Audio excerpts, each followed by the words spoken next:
salah seorang influencer yang subscribernya itu jutaan, itu pernah didatangi oleh salah satu ustadz dari kelompok Wahabi Salafi.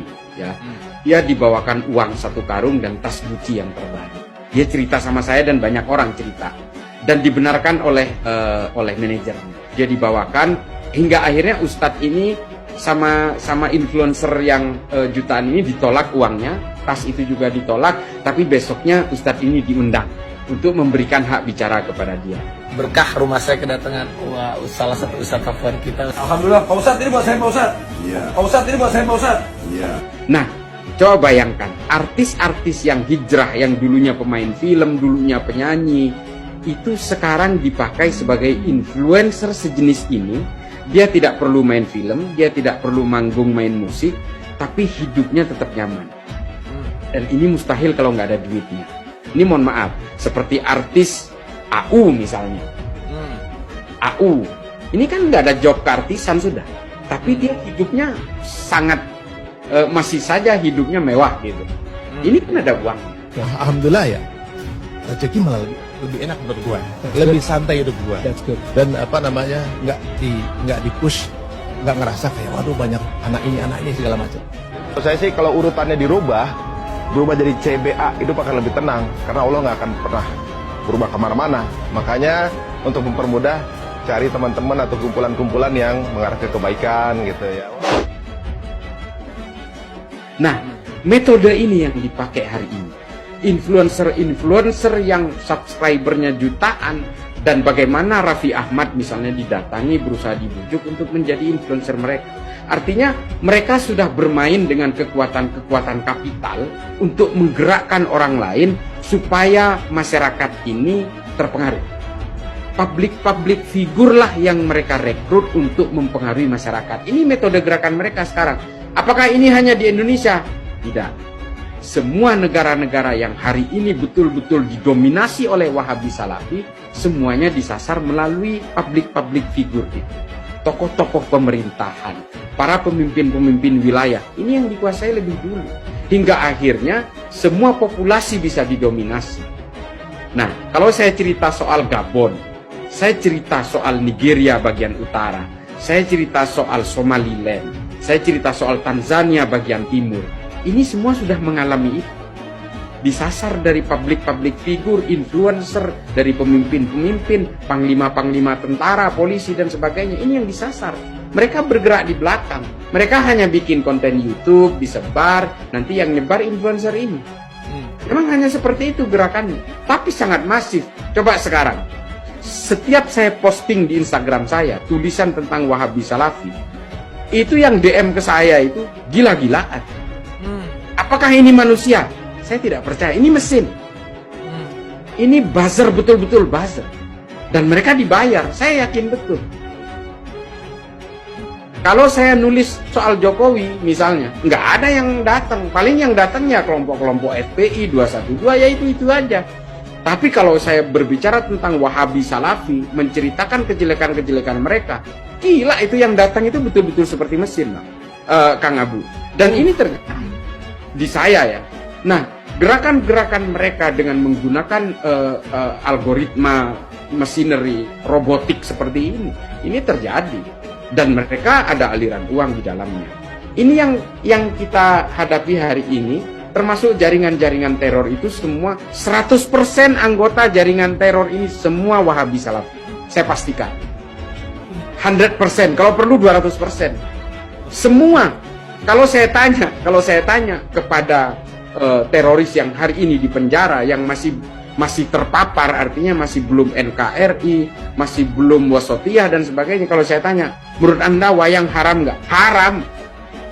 Saya sudah buktikan itu kepada 16 responden.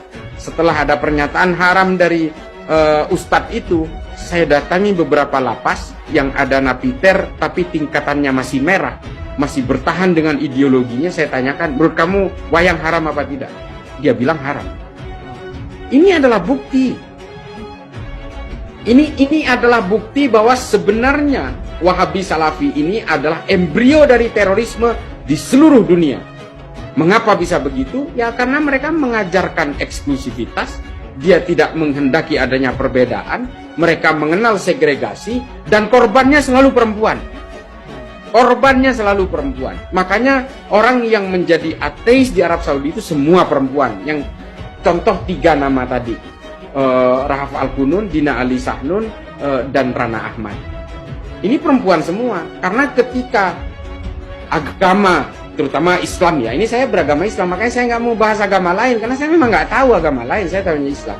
Nah, ketika agama itu diberlakukan hukum-hukum yang ketat, korbannya pasti perempuan. Pertama, di dalam Islam itu masih mengadopsi ajaran-ajaran yang masih mengadopsi tafsir-tafsirnya dari orang-orang Yahudi dan Arab pra-Islam. Dia patriarkal sekali. Dia betul-betul perempuan itu hanya menjadi ibu rumah tangga yang dibekap di dalam rumah, tapi dia harus rela untuk dipoligami. Ini memang ajaran-ajaran pra-Islam, ajaran-ajaran orang Arab pra-Islam, budaya-budaya mereka memang seperti itu. Nah, ini yang dialirkan. Makanya saya pernah nulis di Instagram saya, tafsir-tafsir yang lebih menindas perempuan itu rata-rata memang warisan-warisan abad pertengahan yang dikendalikan oleh kekuatan-kekuatan politik yang tidak mau perempuan menjadi pemimpin. Ini yang menjadi permasalahan kan itu. Hingga akhirnya tafsir-tafsir itu trajektori ke depan hingga hari ini seolah-olah Islam itu patriarkal. Ketika manusia mati dalam keadaan syahid, nanti 72 bidadari sudah menunggu di surga. Ini kan kesannya perempuan nggak boleh dapat kenikmatan di surga gitu. Pernah nggak? Pernah nggak kita dihantarkan tentang kenikmatan perempuan di surga? Semuanya soal pemanjaan terhadap laki-laki. Seolah-olah agama ini hanya untuk kalangan laki-laki. Perempuan harus berbungkus matanya aja yang kelihatan dan sebagainya. Ini mohon maaf, saya silahkan hakimi saya menjadi orang liberal. Saya hanya ingin memposisikan bahwa agama ini untuk semua gender kok. Menjadi laki-laki dan perempuan itu bukan kehendak kita, kehendak Tuhan. Lalu kemudian menjadi perempuan dan laki-laki harus menjadi korban oleh agama. Nggak bisa. Tuhan dan konsep spiritualismenya harus hadir dalam kesetaraan. Mau perempuan, mau laki-laki. Karena menjadi laki-laki dan perempuan bukan kehendak kita, itu kehendak Tuhan. Ini sama dengan konsep kelahiran itu tadi. Kalau saya lahir di Meksiko, saya menjadi Katolik. Karena saya lahir di Madura, saya menjadi Islam. Salah siapa kalau saya lahir di Meksiko menjadi Katolik, saya pasti masuk neraka? Saya salah nggak? Ayo, saya tanya.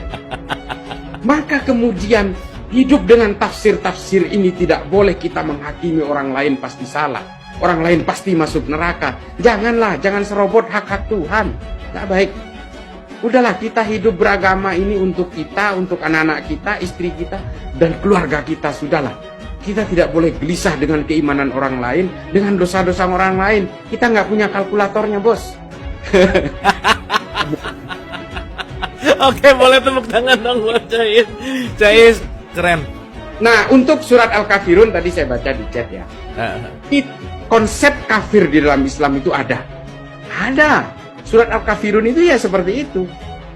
Tapi pernah nggak mendengar kata kafir Yahudi? Kafir Nasrani, tidak pernah. Yang ada melekat kepada kafir Quraisy.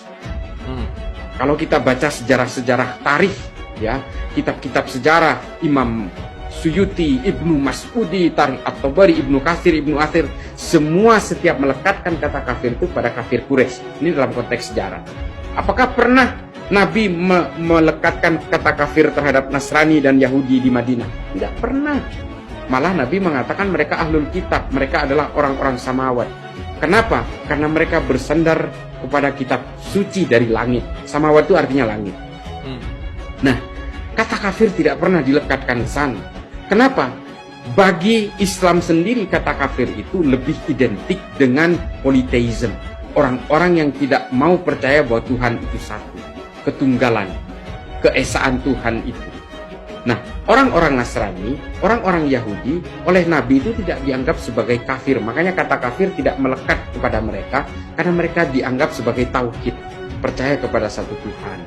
Nah, ini adalah konsep di dalam Islam tentang kata kafir itu sendiri. Setiap orang kafir yang berakar kepada agama-agama itu tadi disebut sebagai orang-orang kafir yang tidak mau memerangi orang Islam. Nah, inilah kemudian, nah persoalannya hari ini kita mudah mengkafir-kafirkan. Nah, ini yang nggak boleh.